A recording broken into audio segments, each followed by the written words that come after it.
여러분 정말 이상하지 않나요? 마트에 가면 사과 하나 집기가 무섭고 점심 한 끼에 10,000원은 기본인 세상입니다. 뉴스에서는 연일 물가 비상사태라며 정부 관료들이 회의를 열고 물가를 찾겠다고 소리를 높입니다. 그런데 말이죠, 우리 솔직해져 봅시다. 그렇게 물가를 찾겠다고 난리법석을 떠는데 왜 여러분의 지갑은 갈수록 가벼워지기만 할까요? 왜 물가는 단 한 번도 시원하게 내려간 적이 없을까요? 오늘 저는 여러분이 믿고 있는 그 상식에 아주 차가운 균열을 내보려고 합니다.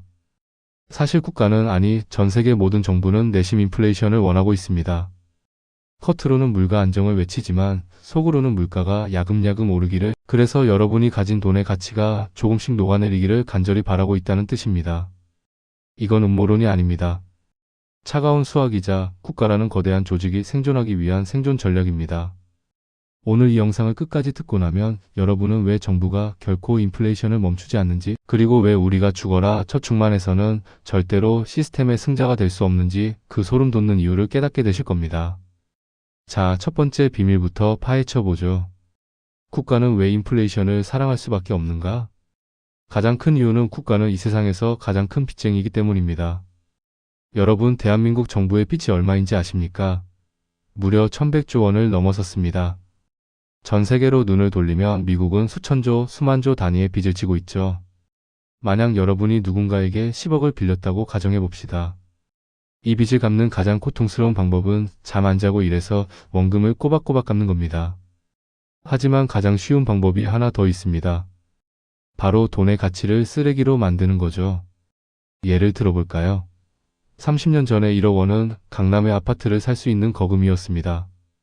하지만 지금의 1억 원은 어떤가요? 웬만한 전세금도 안 됩니다. 만약 정부가 30년 전에 100조 원을 빌렸다면 그때의 100조와 지금의 100조는 그 무게감이 완전히 다릅니다. 물가가 올라서 화폐 가치가 떨어지면 정부가 갚아야 할 빚의 실질적인 가치는 가만히 앉아 있어도 줄어듭니다. 인플레이션은 국가에게 있어 가장 우아하고 소리 없는 채무 탕감 잔치인 셈입니다. 국민들이 물가 상승으로 고통받으며 한숨 쉴 때 국가는 속으로 안도의 한숨을 내쉽니다. 휴, 올해도 빚의 무게가 이만큼 가벼워졌구나 하고 말이죠. 이것이 바로 인플레이션의 첫 번째 얼굴, 보이지 않는 부의 이전입니다. 여러분의 예금 가치를 갉아먹어 국가의 빚을 갚는 데 쓰고 있는 겁니다. 그런데 여기서 끝이 아닙니다. 더 교묘한 장치가 하나 더 있죠. 바로 소리 없는 증세입니다. 여러분, 월급이 오르면 기분 좋으시죠? 물가가 오르니 회사에서도 월급을 조금 올려줍니다. 그런데 이상하게 세금은 더 많이 떼가는 것 같지 않나요? 맞습니다. 우리나라는 소득이 높아질수록 더 높은 세율을 적용하는 누진세 구조를 가지고 있습니다. 문제는 이 세금 구간이 물가 상승률을 반영하지 않는다는 데 있습니다. 여러분의 실질적인 구매력은 제자리 걸음이거나 오히려 떨어졌는데 명목상의 월급 숫자가 올라갔다는 이유만으로 여러분은 더 높은 세율 구간에 진입하게 됩니다. 정부는 세율을 올린다는 욕먹을 짓을 하지 않고도 인플레이션이라는 파도를 타고 가만히 앉아서 더 많은 세금을 걷어들입니다. 인플레이션이 발생하면 정부는 가만히 있어도 부자가 되고 여러분은 열심히 일해도 제자리를 지키기 힘든 구조, 이게 바로 현대 경제 시스템의 설계도입니다.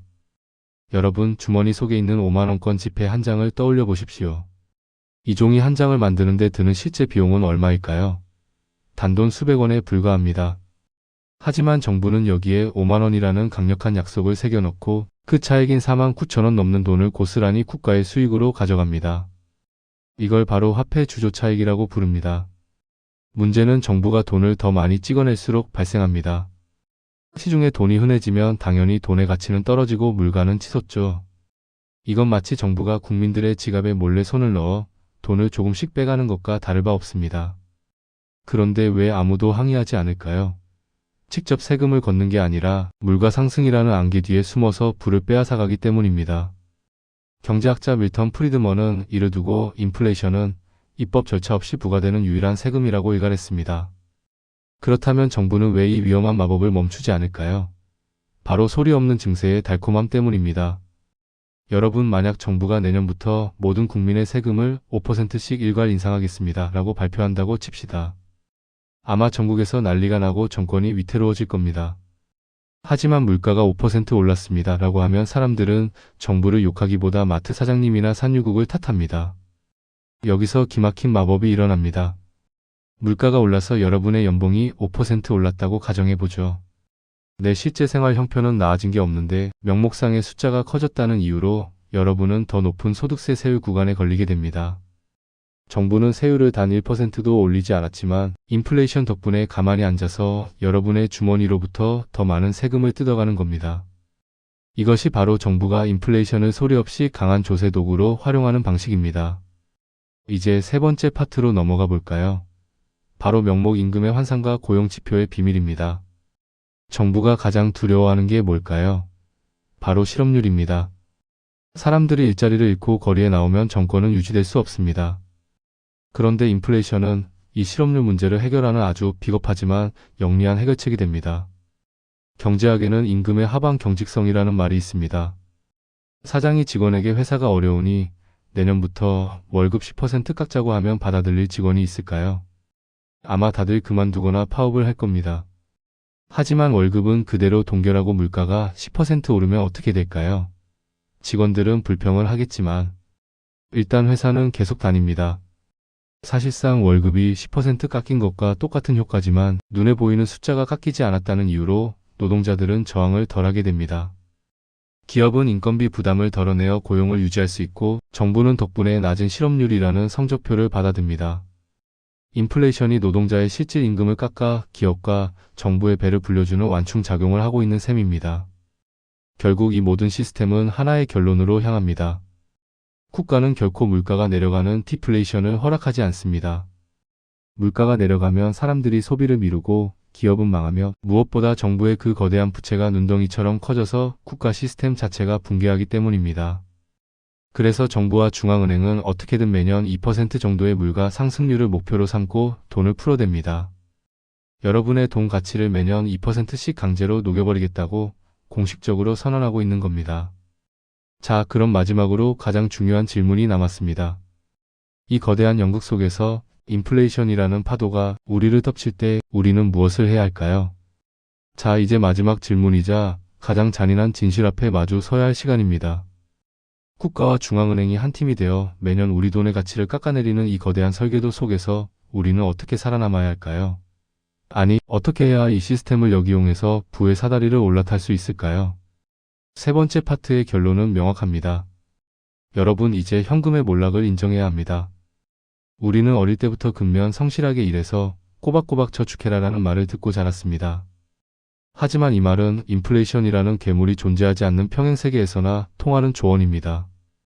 앞서 말씀드렸듯 정부가 매년 2%의 물가 상승을 목표로 삼는다는 건 여러분이 은행에 넣어둔 1억 원의 가치를 매년 200만 원씩 국가가 합법적으로 가져가겠다는 선언과 같습니다. 10년 뒤면 여러분의 1억 원은 앉은 자리에서 수천만 원어치의 구매력을 잃게 됩니다. 결국 아무것도 하지 않고 현금만 쥐고 있는 것은 세상에서 가장 위험한 도박입니다. 그렇다면 무엇을 해야 할까요?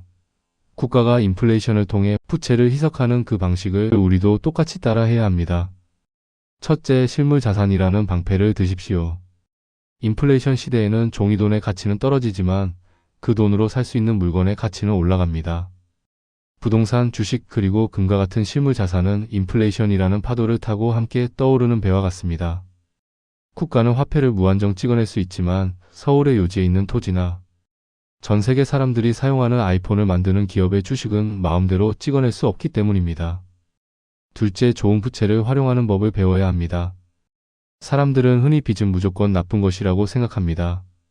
하지만 국가가 왜 그 어마어마한 빚을 지고도 당당한지 기억하시나요? 인플레이션이 빚의 실질 가치를 깎아주기 때문입니다. 자산 가치가 상승하는 속도가 대출 이자보다 빠르다면, 그리고 인플레이션이 화폐 가치를 매년 녹여준다면 적절한 레버리지는 가난한 자의 피를 빠는 빨대가 아니라 부의 길로 인도하는 고속도로가 됩니다. 부자들은 인플레이션을 이용해 빚의 가치를 떨어뜨리고 자산의 가격을 높여 부를 증식하지만 가난한 이들은 인플레이션 때문에 비싸진 생활비를 감당하느라 더 깊은 빚의 늪으로 빠져듭니다. 이것이 인플레이션이 만드는 양극화의 실체입니다. 이제 오늘 이야기의 마침표를 찍어보겠습니다. 여러분, 국가는 여러분을 배신한 것이 아닙니다. 국가는 그저 국가라는 거대한 기계를 유지하기 위해 가장 효율적인 길을 가고 있을 뿐입니다. 다만 그 과정에서 아무것도 모르는 개인들이 희생양이 될 뿐이죠. 정부가 물가를 안정시키겠다고 말할 때 그 말을 곧이곧대로 믿고 내 모든 자산을 현금과 적금에 묶어두는 것은 국가의 설계도에 자발적으로 내 재물을 바치는 것과 다름없습니다. 진정한 경제적 자유는 국가가 짜놓은 이 판을 읽는 것에서 시작됩니다.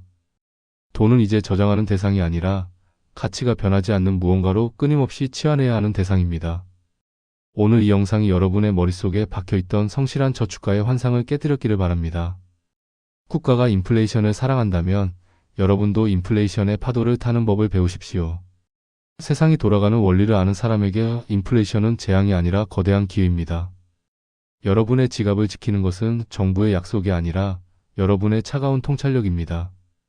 오늘 내용이 여러분의 경제적 생존에 작은 불씨가 되었길 바랍니다.